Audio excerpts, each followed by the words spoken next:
Budget pas-pasan, tapi pengen device yang bisa nyatet, bisa gambar. Usianya sudah 4 tahun tablet dari Samsung ini. Namun ketika keluar awal-awal 2020, dia seringkali di head-to-head-kan dengan iPad.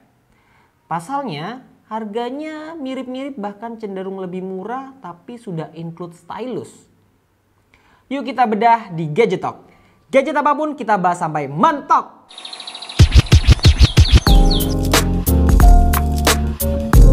Sisinya ada power button di pojok kanan.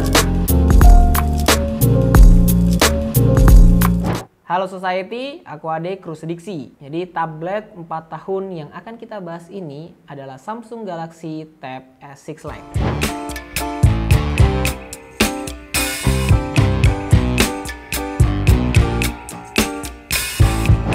Jadi gadget ini sudah keluar di tahun 2020 dan termasuk gadget larisnya Samsung. Sehingga di tahun 2022 itu keluar lagi. Cuma yang kita bahas ini yang generasi pertama ya, 2020. Tab yang katanya pada saat itu bisa menggantikan perannya laptop. Tablet budget all-in-one lah istilahnya. Namun apakah masih worth untuk tahun 2024 mengingat usianya 4 tahun? Yuk kita preteli satu-satu.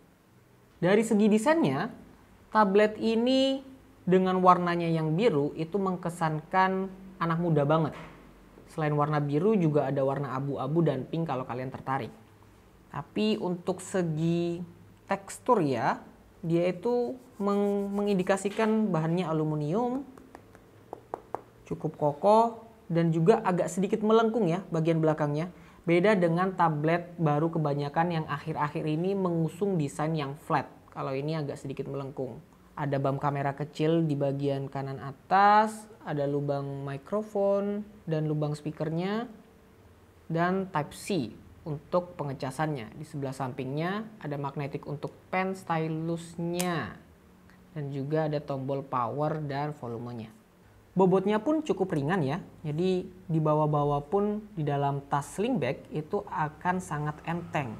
Oh iya, tadi Type-C-nya itu masih belum bisa ya untuk versi 2020 connect ke second monitor. Jadi hanya bisa menggunakan layar dari tabletnya aja. Untuk layarnya ukurannya 10,4 inci dengan rasio 81%. Tipenya TFT LCD dengan resolusi 1200 x 2000 pixel. Untuk tingkat kecerahannya di maksimum dia bisa mencapai 435 nits. Jadi cukup cerah untuk dibawa keluar ruangan, baca-baca di taman, atau di tempat-tempat yang memiliki cahaya sangat terang. Untuk jeroannya sendiri, tablet ini menggunakan OS Android 13, One UI 5, chipsetnya menggunakan punya Samsung sendiri, Exynos 9611 nanometer, 10 nanometer, CPU-nya menggunakan octa-core, GPU-nya Mali G72, RAM-nya 4GB dan storage-nya 128GB. Nah, bedanya dengan adiknya yang keluar di tahun 2022, itu chipsetnya sudah lebih bagus menggunakan chipset Snapdragon 732G. GPU-nya juga sudah Adreno, jadi buat editing dan gaming tentu versi 2022-nya lebih enak. Secara performa sebenarnya tablet ini kalau untuk ngegame tentu kurang ya di tahun 2024. Game-game ringan itu seperti PUBG Lite ataupun Mobile Legends mentok-mentok settingan medium sampai low ya. Karena chipset dan RAM-nya juga belum terlalu mendukung. Jadi jangan berharap lebih dengan tablet ini untuk performa gamingnya.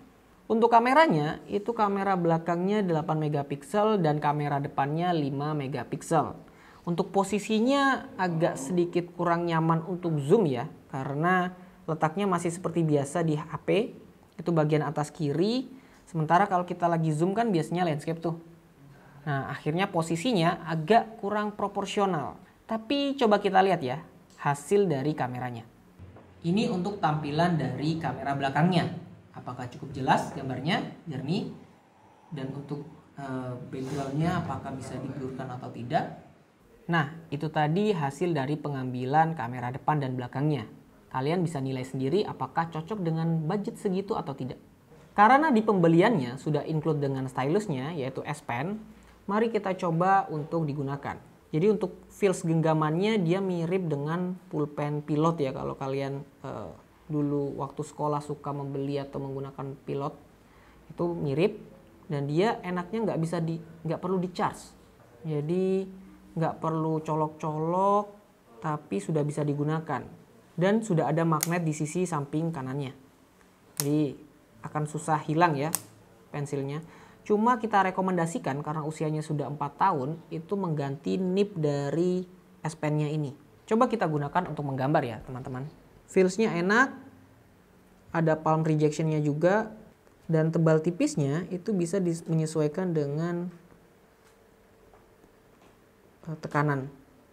Jadi di S Pen-nya ini juga ada satu tombol yang itu bisa digunakan untuk mengeluarkan banyak fungsi. Misal untuk mencatat, ataupun screenshot, ataupun menulis di layar, dan lain sebagainya. Misal kita mau mencatat. Jadi tinggal buat catatannya, lalu menulis saja. Untuk kapasitas baterainya sendiri, dia cukup besar, 7040 mAh. Chargernya bisa support sampai 15 watt. Hanya saja charger bawaannya itu cuma sampai sekitar 7,8 watt aja. Nah, dengan charger segitu, ngecasnya itu terasa agak lama ya, bisa sampai 3 jaman lebih. Walaupun ketahanan baterainya itu cukup badak. Untuk penggunaan ringan, browsing-browsing, sosial media itu bisa tahan sampai 2 harian. Tapi kalau loadnya lagi tinggi, banyak desain, ataupun sedang mengedit, itu bisa 1 harian ngecas sekali. Kita masuk ke kelebihannya. Jadi kalau dari sisi kelebihan, itu baterainya ya, dia tahan lama sehingga nggak perlu sering-sering ngecharge. Dan juga sudah include dengan pennya, jadi kamu nggak perlu beli lagi third party pennya atau stylusnya.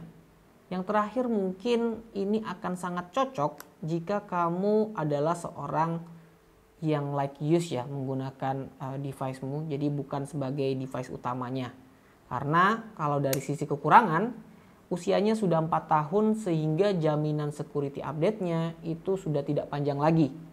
Dan kemungkinan besar itu akan muncul adiknya lagi di tahun 2024 tahun ini. Sehingga apakah kamu ingin membeli yang versi satunya atau nunggu sampai adiknya keluar. Itu semua ada di pilihanmu. Sekian video kita kali ini. Tetap like, subscribe, dan share ya video-video Disdiksi. Bye!